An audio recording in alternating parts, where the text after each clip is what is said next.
Equinodermes está em um grupo de animais bem interessantes. E bem-vindos ao episódio 3 de Vida Sob as Ondas. Assista antes os 2 primeiros episódios antes de ver esse, porque eles meio que se completam, enfim. Tá aí a playlist no canal para quem quer ver aqui no Enigma Animal. Eles são animais exclusivamente marinhos e bentônicos, que são animais que vivem no substrato marinho. Ou seja, diferente dos primeiros animais que a gente analisou aqui, que eram os crustáceos e os molúsculos, são espécies que poderiam ser terrestres ou que poderiam viver na água doce. No caso dos equinodermes, eles só vivem na água salgada, ou seja, você só vai encontrar eles no mar. São animais de vida livre, exceto os crinoides que vivem fixos ao substrato rochoso, que também tem suas exceções. No caso, são os comatolídeos, que se movem usando os braços. Este filo surgiu no período Cambriano, recente, e contém cerca de 7.000 espécies viventes e 13.000 extintas. Esses normalmente são separados, ou seja, separados em fêmea e macho. Porém, existem espécies hermafroditas. A reprodução sexuada tipicamente consiste na liberação de ovos e espermas na água. Ou seja, eles fazem que nem a maioria das espécies de peixes, sem ter que ter o contato físico para fazer sexo. Mas algumas espécies de estrela do mar se reproduzem de forma assexual, dividindo o disco central em cada parte. Então, uma parte se regenera e se reproduz na fase larval. Na fase larval, os equinodermos possuem simetria bilateral, vindo a desenvolver a simetria radial somente na vida adulta. As larvas são livres nadantes e semelhantes a embriões decordados. O significado do nome equi em grego significa espinho, mas derma é pele, mas ata é um sufixo plural, que é o nome do filo deles. Possuem um esqueleto formado por placas calcárias cobertos por uma fina camada epidérmica. O endoesqueleto mesodérmico é formado de pequenas placas de calcário e espinhos, que formam um rígido suporte que contém em si os tecidos do organismo. Alguns grupos têm espinhos modificados, chamados pedicelários, que possibilitam a vida livre. Os equinodermos tipicamente possuem um sistema hidrovascular, que funciona na locomoção destes animais.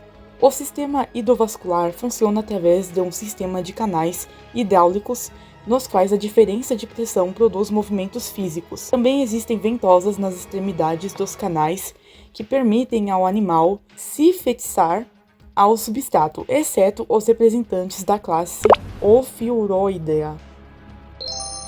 Eles têm um sistema nervoso radial simples que consiste em uma rede nervosa modificada e composta por anéis nervosos radiais em volta da boca, se estendendo por cada braço. Os ramos desses nervos coordenam o movimento do animal.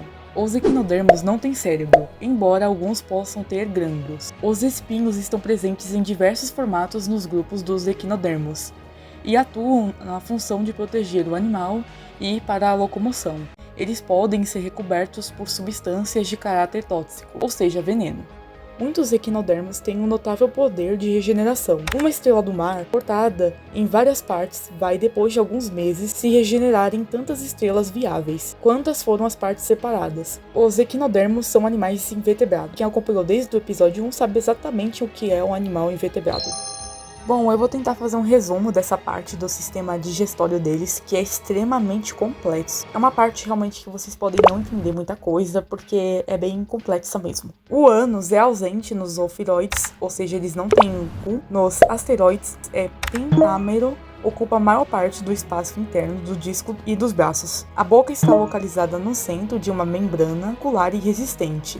A boca abre para um curto esôfago que leva a um grande estômago, o qual ocupa a maior parte do disco.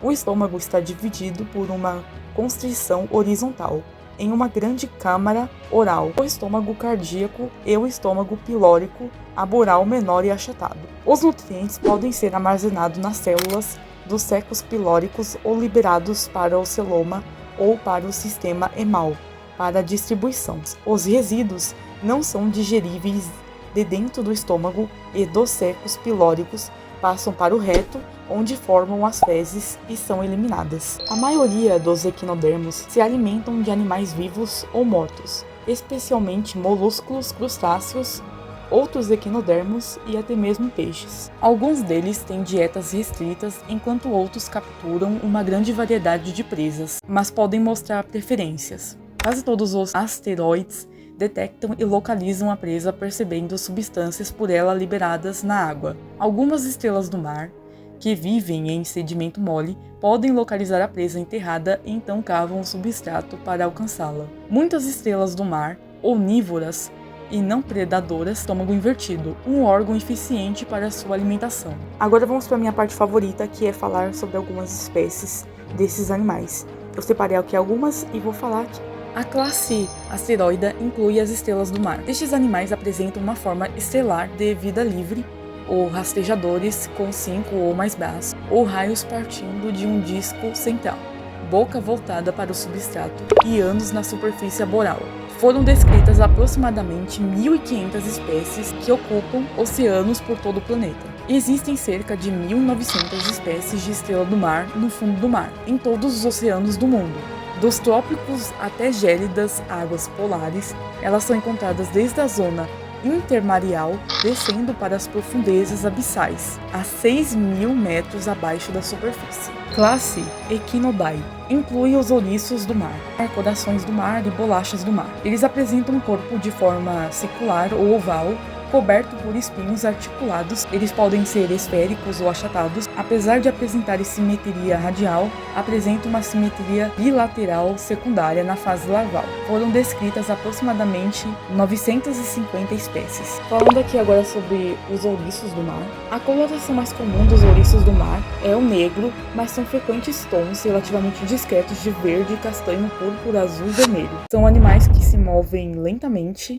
alimentando-se majoritariamente de detritos, de algas e de uma grande variedade de pequenos invertebrados. Está dividido em 12 ordens, que incluem cerca de 950 espécies. As suas ovas são consideradas uma iguaria na gastronomia de algumas regiões marítimas. São animais escavadores e se você já frequentou alguma praia, talvez você já tenha visto uma delas. Inclusive, é o único equinodermo que eu já vi assim presencialmente. O grupo das bolachas do mar surgiu por volta de 65 milhões de anos e é constituído por placas de carbonato de cálcio dispostas em um padrão radial. O movimento é coordenado dos espinhos, permite a locomoção desse animal. Os espinhos são aveludados e apresentam uma coloração diversa em função da espécie, sendo comum cores como o verde, o azul, o rosa e o púrpura. Essa classe inclui os pepinos do mar. Possuem corpo alongado no eixo oral-aboral, por conta disso o animal é obrigado a repousar no substrato, com um lado do corpo possui um esqueleto reduzido, alguns óssicos microscópios possuem um círculo de tentáculos ao redor da boca. Foram descritas aproximadamente 1.500 espécies em 6 famílias. O maior número dessa espécie é na região da Ásia-Pacífico. O alimento é o material orgânico dos detritos do fundo do mar, que são empurrados para a boca, ou o plâncton aprisionado em um muco nos tentáculos. Eles gostam de águas mais fundas. O pepino do mar é muito utilizado na cozinha asiática, sendo uma iguaria em países como a China, Japão e Malásia. Na medicina tradicional chinesa, eles são usados para tratar uma série de problemas de saúde. Bom, é isso. Obrigada se você chegou até aqui. Eu quero que você deixe o like no vídeo, caso você tenha gostado, e continue acompanhando aqui esse episódio. Esse episódio foi um dos mais difíceis para mim fazer, porque ele tem muitos nomes complicados, então eu não pronunciei tudo 100% corretamente, mas eu dei o meu melhor para fazer isso. Com certeza o grupo assim de animais marinhos até agora que eu vi, que eu estudei mais difícil, assim, mais complicadinho, chatinho para trazer. E trazer ainda mais de uma forma dinâmica que não fique exaustivo e cansativo. Mas eu espero que tenha ficado bom. Se inscreva no canal caso você tenha gostado e queira ver mais conteúdos iguais a esse. Deixe aí nos comentários mais opções aí de temas que eu possa trazer e abordar aqui nesse quadro sobre animais marinhos. E o que eu poderia estar melhorando, enfim. E qual curiosidade, qual espécie desses animais você achou mais interessante. Bom, é isso. Ficamos por aqui. Tchau. Vejo vocês no próximo.